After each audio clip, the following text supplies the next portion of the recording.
Hey, it is Monday, February the 9th, 2026. My name is Tom, and this is your Ready Core Daily Brief. On today's show, preparedness starts with water because, hey, without it, nothing else is going to work. We'll get to that in just a minute. Let's get you up to speed first with the latest from the RISAT team and your daily sit rep. This is your AmCon Daily Sit Rep for February the 9th, 2026. Up first today, a new report highlights concerns over the Democratic Socialists of America, or DSA, allegedly acting as a conduit for foreign influence from China, Venezuela, and Cuba while embedding itself in U.S. protest movements. The group is accused of mobilizing out-of-state activists, reframing federal law enforcement actions as murders, and training protesters in tactics against police. Congressional committees are preparing investigations into these claims, and tensions in Minneapolis remain high following the killing of protester Alex Preddy by federal agents. In other news, are you emotionally ready for the coming collapse? Experts stress that emotional resilience is as critical as physical preparedness. Many preppers focus on gear and supplies, but underestimate the psychological strain of societal breakdown, which can include prolonged uncertainty, loss of routine, moral injury, grief, and decision fatigue. Building mental toughness, supportive relationships, and self-discipline are essential skills to train for surviving prolonged stress. Turning to security concerns, stop playing defense. Identity and authenticity have become mission critical in 2026's homeland security landscape. Adversarial AI is accelerating cyber attacks, and legacy security measures are now inadequate. With mega events like FIFA World Cup 2026 and the upcoming LA 28 Olympics, the threat of cyber disruption is significant. Experts recommend using advanced authentication methods like personal identity verification credentials or fast identity online passkeys to counteract these evolving threats.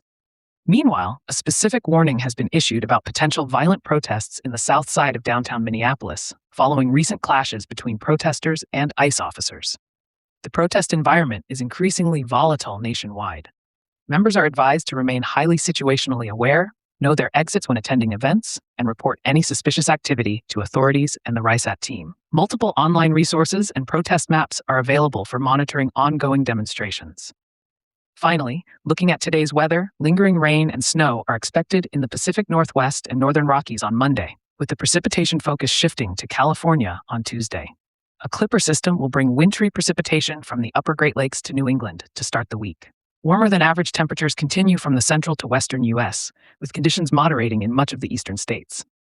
However, gusty winds and low humidity will create widespread, critical fire weather conditions across the central and southern high plains. Meanwhile, heavy rain and thunderstorms may cause flooding in Hawaii, coupled with high winds that could result in high surf, power outages, and difficult travel. Please stay alert to the local weather advisories. On the events calendar, members in Texas are invited to attend the Crisis Expo on February the 13th and 14th in Orange, Texas. This free event includes classes on crisis preparation and sustainable living, as well as vendor exhibits.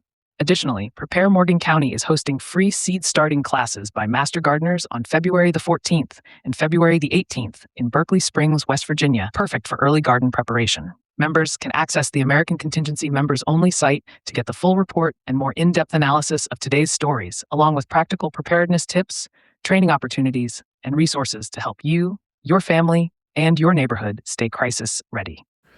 Hey, just a quick reminder before we get started, tonight is the second Monday of the month. That means it's time for our leaders call tonight. If you are a leader in the organization, head over to the leaders group on platform, get the link, and I will see you there at 9 p.m. Eastern, 6 p.m. Pacific.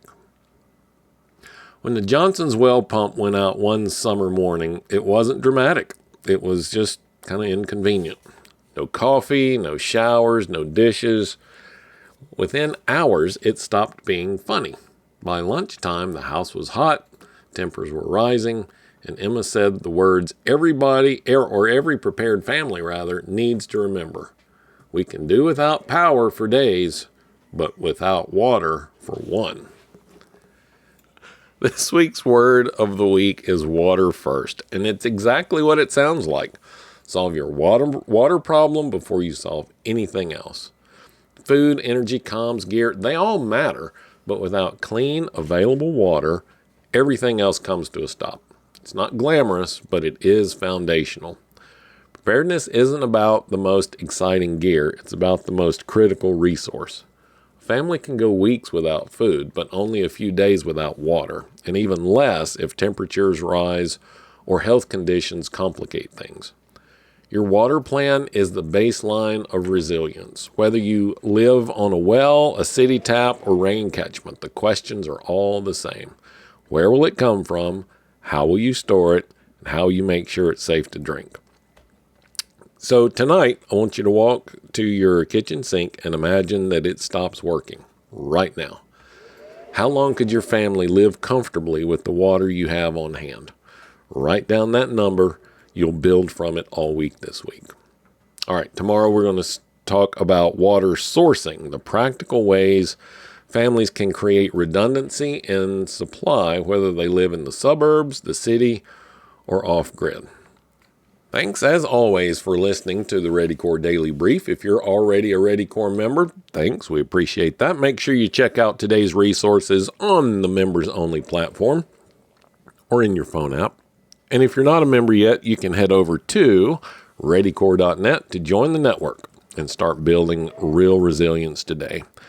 I'm Tom Rigsby. Stay alert, stay ready, and I'll talk to you again tomorrow.